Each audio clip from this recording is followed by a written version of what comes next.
शांताकारं भुजगशयनं पद्मनाभं सुरेशं विश्वाधारं गगनसदृशं मेघवर्णं शुभांगं लक्ष्मीकान्तं कमलनयनं योगिविरधानगम्यं वंदे विष्णुं भवभयहरं सर्वलोकैकनाथम। ओम विष्णवे नमः। जय श्री राधे कृष्ण। आप सभी का आपके अपने YouTube channel VK Mishra present में बहुत बहुत स्वागत है। आइए आज आप सब सुनेंगे श्रावण मास कृष्ण पक्ष की कामिका एकादशी व्रत की कथा। श्रावण मास कृष्ण पक्ष में पड़ने वाली एकादशी को इसे कामिका एकादशी और कामदा एकादशी के नाम से जाना जाता है। जो भी भक्त सच्ची श्रद्धा के साथ नियम और निष्ठा के साथ कामिका एकादशी का व्रत धारण करते हैं, इस दिन भगवान विष्णु, माता लक्ष्मी तथा भगवान विष्णु के स्वरूप श्रीधर नामक की पूजा करते हैं तो उनके सभी प्रकार के पाप और ताप नष्ट हो जाते हैं। इस व्रत को करने वाला धन, वैभव, पुत्र पौत्रादिक सुख भोगते हैं। यह व्रत सांसारिक बंधनों से छुटकारा पाने के लिए श्रेष्ठ व्रत है। इस व्रत को करने वाला धन, वैभव, पुत्र पौत्रादिक सभी सुखों को भोगता है। आप सभी भक्तों को कामिका एकादशी व्रत की ढेर सारी शुभकामनाएं। आप सभी के जीवन में लक्ष्मी नारायण की कृपा से आप सभी को सभी प्रकार के सुख और समृद्धि की प्राप्ति हो। तो आइए सुनते हैं कामिका एकादशी व्रत की कथा। अगर आप एकादशी व्रत के उपलक्ष्य में ब्राह्मण दक्षिणा, अन्नदान, वस्त्रदान आदि के लिए देना चाहते हो तो आप अपने श्रद्धा और सामर्थ्य के अनुसार हमें डिस्क्रिप्शन में जाकर के वहां से गूगल पे, फोन पे या अकाउंट नंबर के माध्यम से आप अपने श्रद्धा और सामर्थ्य के अनुसार हमें ब्राह्मण दक्षिणा प्रदान कर सकते हैं। तो आइए सुनते हैं कामिका एकादशी व्रत की कथा। तो बोलिए प्रेम से भगवान विष्णु की जय, माता लक्ष्मी की जय, एकादशी माता की जय, सर्वदेवी देवता की जय।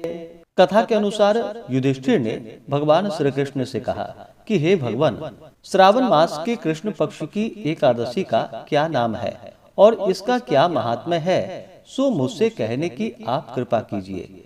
भगवान श्री कृष्ण बोले कि हे युधिष्ठिर, मैं सभी पापों से मुक्त होने वाले व्रत की कथा का वर्णन करता हूँ, जिसे पहले पहल ब्रह्मा जी ने अपने पुत्र नारद जी से कहा था। श्रावण मास के कृष्ण पक्ष की एकादशी का नाम कामिका है, जिसका कि केवल महात्म्य सुनने मात्र से वाजपेयी यज्ञ का फल प्राप्त होता है। उस दिन जो मनुष्य शंख, चक्र, गदाधारी एवं श्रीधर नामक विष्णु की पूजन करते हैं और भक्ति पूर्वक ध्यान करते हैं, उनको नैमिषारण्य में एवं पुष्कर तथा काशी में गंगा स्नान का जो फल होता है उससे भी अधिक उत्तम फल की प्राप्ति होती है। जो फल इस प्रकार का है, जो सूर्य ग्रहण के अवसर पर कुरुक्षेत्र में स्नान एवं श्री केदार जी के दर्शन से भी होना कठिन है। व्यतिपात योग में गंडकी नदी में स्नान करने से एवं सिंहस्थ गुरु में श्री गोदावरी में स्नान करने से उस फल की प्राप्ति नहीं होती है, जो कि श्री कृष्ण चंद्र जी के पूजन द्वारा प्राप्त होता है। कामिका एकादशी का व्रत रखना और समुद्र पर्यंत भूमि का दान करना दोनों का फल एक समान है। श्रावण मास में भगवान श्रीधर के पूजन करने से गंधर्व, देव, उरग और पन्नग इत्यादि की भी पूजा योग्य होते हैं। अस्तु जो पाप पंक में लिप्त एवं असार रूपी संसार में फंसे हुए हैं, इस प्रकार के मनुष्यों को स्वयं उद्धार के निमित्त कामदा एकादशी के दिन अनेकों प्रयत्न पूर्वक व्रत करके श्री भगवान का भक्ति पूर्वक पूजन करना चाहिए। इससे उत्तम पाप मुक्त होने का अन्य कोई व्रत नहीं है।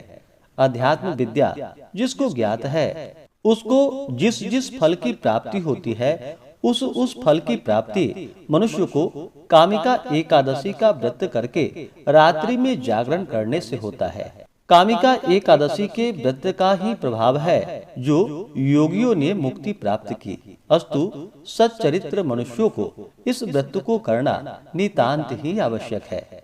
एक बार के स्वर्ण दान से या उससे चतुर्गुण चांदी दान करने अथवा रत्न इत्यादि द्वारा पूजा से भगवान उस प्रकार संतुष्ट नहीं होते हैं जितना कि तुलसी पत्र के पूजन करने से संतुष्ट होते हैं। जिन मनुष्यों ने तुलसी की मंजरी द्वारा भगवान की पूजा की है, वे अपने जन्म जन्मांतरों के घोर पापों को भी नष्ट कर डालते हैं। इस प्रकार की तुलसी देवी को शततः प्रणाम है, जिसके केवल दर्शन मात्र से एवं स्पर्श से ही समस्त पाप नष्ट होकर शरीर पवित्र हो जाता है। जो मनुष्य एकादशी के दिन भगवान को रात्रि में दीप दान करते हैं, उसकी फल प्राप्ति को चित्रगुप्त भी नहीं समझ सकते। उस दिन जो मनुष्य रात्रि पर्यंत भगवान की प्रतिमा के सम्मुख दीप को जलाया करता है, उसके पितर लोगों को अमृत प्राप्त होता है। घृत एवं तिल के तेल से दीपक जलाने वाले को कामिका के प्रभाव द्वारा स्वर्गलोक की प्राप्ति होती है। इसलिए इस प्रकार के पाप नाशिनी कामिका नामक एकादशी का व्रत हर मनुष्य को करना उचित है। उसके प्रभाव से अनेकों प्रकार की हत्याएं अर्थात ब्रह्म हत्या, भ्रूण हत्या आदि के जो महान पातक हैं, वे शीघ्र छूट जाते हैं और विष्णु लोक की प्राप्ति होती है। कथा के अनुसार एक गांव में एक वीर क्षत्रिय रहता था। एक दिन किसी कारणवश उसकी ब्राह्मण से हाथापाई हो गई और ब्राह्मण की मृत्यु हो गई। अपने हाथों मरे गए ब्राह्मण की क्रिया उस क्षत्रिय ने करनी चाहिए, परंतु पंडितों ने उसे क्रिया में शामिल होने से मना कर दिया। ब्राह्मणों ने बताया कि तुम पर ब्रह्म हत्या का दोष है, पहले प्रायश्चित करो, इस पाप से मुक्त हो जाओ, तब हम तुम्हारे घर भोजन करेंगे। इस पर क्षत्रिय ने पूछा, इस पाप से मुक्त होने का क्या उपाय है? तब ब्राह्मणों ने बताया कि श्रावण मास के कृष्ण पक्ष की एकादशी को भक्ति भाव से भगवान श्रीधर का व्रत एवं पूजन कर ब्राह्मणों को भोजन करा के सदस्यणा के साथ आशीर्वाद प्राप्त करने से इस पाप से मुक्ति मिलेगी।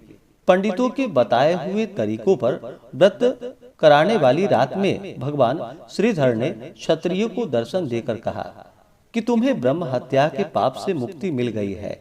इस व्रत के करने से ब्रह्म हत्या आदि के सभी पाप नष्ट हो जाते हैं और इह लोक में सुख भोग का प्राणी अंत में विष्णु लोक को जाते हैं। इस कामिका एकादशी के महात्म्य के श्रवण व पठन से मनुष्य स्वर्ग लोक को प्राप्त करते हैं। तो बोलिए प्रेम से भगवान विष्णु की जय, माता लक्ष्मी की जय। श्रावण मास कृष्ण पक्ष की एकादशी तिथि प्रारंभ समय 20 जुलाई 2025 दिन रविवार दोपहर 12:14 और एकादशी तिथि की जो समाप्ति है वह 21 जुलाई 2025 दिन सोमवार सुबह 9:40 पे एकादशी तिथि की समाप्ति है। तो शुद्ध रूप से सूर्योदय व्यापनी के अनुसार द्वादशी युक्त एकादशी का व्रत जो कि 21 जुलाई को सोमवार के दिन एकादशी का व्रत धारण करेंगे। इस बार श्रावण के महीने में एकादशी के दिन सोमवार का दिन पड़ रहा है, तो यह और भी उत्तम है क्योंकि इस दिन सावन सोमवार का व्रत भी किया जाएगा और एकादशी का व्रत भी धारण किया जाएगा। तो इस दिन भगवान शिव तथा भगवान विष्णु का पूजन करे तो यह बड़ा ही उत्तम फलदायी होगा। इस व्रत का पारण 22 जुलाई को किया जाएगा। पारण के लिए कहा गया है पारण द्वादशी में ही करनी चाहिए, हरिवासर समाप्त होने के बाद करना चाहिए। द्वादशी तिथि का पहला चौथाई हिस्सा हरिवासर का होता है। द्वादशी तिथि की समाप्ति जो कि 22 जुलाई को सुबह 7:06 पे द्वादशी तिथि की समाप्ति है। तो व्रत का पारण सभी भक्तजन 22 जुलाई को सुबह 5:21 से सुबह 7:05 तक व्रत का पारण संपन्न कर लेंगे। इस व्रत का पारण दुर्वा दलेन पारणम, दुर्वा दल से व्रत का पारण है। यह संभव ना हो पाए तो आप जल फल या तुलसी दल से व्रत का पारण करें।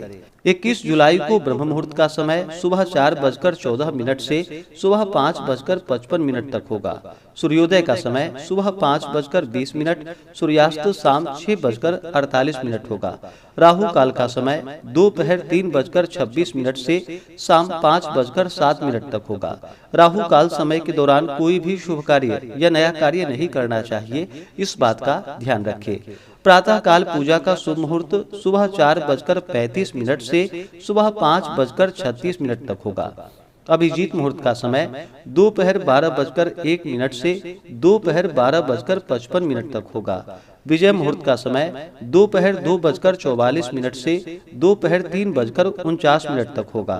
गोधूली मुहूर्त का समय शाम 7:17 से शाम 7:38 तक होगा।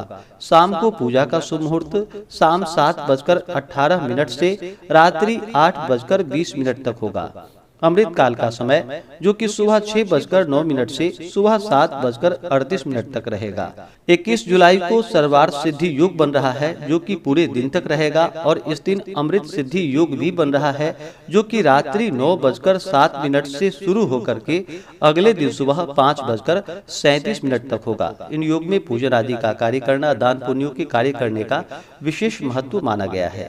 तो इस दिन भगवान का सुबह और शाम के वक्त पूरे विधि विधान के साथ गंध पुष्प धूप दीप आदि से पूजा करें। विशेष करके भगवान को इस दिन गाय का दूध अवश्य ही चढ़ाएं और उसका भोग भी भगवान को लगाएं और फिर प्रसाद के रूप में उसे ग्रहण भी करना चाहिए। इससे अनंत फलों की प्राप्ति होती है। इस प्रकार से इस दिन भगवान का पूरे विधि विधान के साथ पूजन करके कथा श्रवण करे, विष्णु सहस्त्र नाम आदि का पाठ या श्रवण करे, पुरुषोक्त आदि का पाठ या श्रवण करे। इस दिन ओम नमो भगवते वासुदेवाय, श्री कृष्ण गोविंद हरे मुरारी आदि मंत्रों का जप करना चाहिए। जहाँ तक हो सके 108 बार जप करे या जो भी हो मन ही मन जप करना चाहिए। इससे भगवान विष्णु अति प्रसन्न होते हैं। इस प्रकार सुबह शाम के वक्त पूजन करके रात्रि में जहाँ तक हो सके जागरण करनी चाहिए। द्वादशी की सुबह उठ करके स्नान करके शुद्ध वस्त्र धारण करके भगवान का पूजन कर ले, भगवान की आरती कर ले। इसके बाद ब्राह्मणों को भोजन करवाए। उन्हें भोजन कराने का समय ना मिल पाए तो उनके निमित्त अन्न वस्त्र जो भी आपसे बन सके दक्षिणा द्रव्य आदि रख करके ब्राह्मणों को दान दक्षिणा दे करके उसके बाद फिर आप व्रत का पारण जो कि समय के अनुसार कर ले, तो यह अनंत फलदायी होता है। व्रती को व्रत के दौरान जो कि शुद्ध और सात्विकता का पालन करना चाहिए, ब्रह्मचर्य का पालन करना चाहिए। व्रत के दौरान किसी के ऊपर क्रोध नहीं करनी चाहिए। अपने मन में किसी के प्रति ईर्षा या द्वेष का भाव नहीं लाना चाहिए। ब्रह्मचर्य का पालन करना चाहिए।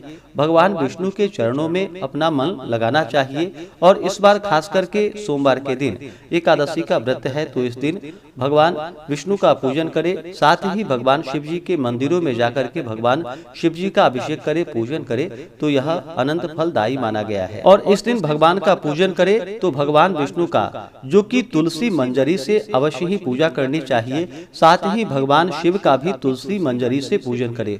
भगवान शिव को तुलसी दल नहीं चढ़ाया जाता है, लेकिन तुलसी मंजरी भगवान शिव जी को अर्पित की जाती है। तो इस दिन भगवान शिव जी को तुलसी मंजरी अर्पित करे। साथ ही भगवान को विष्णु को जो कि तुलसी दल के साथ तुलसी मंजरी अवश्य ही अर्पित करे, तो यह अनंत फलदायी होगा।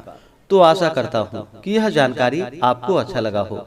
इसी प्रकार से ज्ञानवर्धक जानकारियाँ प्राप्त करते रहने के लिए, व्रत पूजा के बारे में जानने के लिए, कथा को सुनने के लिए चैनल पे अगर आप पहली बार आए हैं तो चैनल को लाल बटन दबा करके सब्सक्राइब करें। साथ में बेल आइकन घंटी को दबाएं ताकि आने वाली वीडियो का नोटिफिकेशन आपको समय से मिलता रहे। वीडियो को लाइक करें, शेयर करें। सुखी रहे और स्वस्थ रहे। जय श्री राधे कृष्ण। धन्यवाद।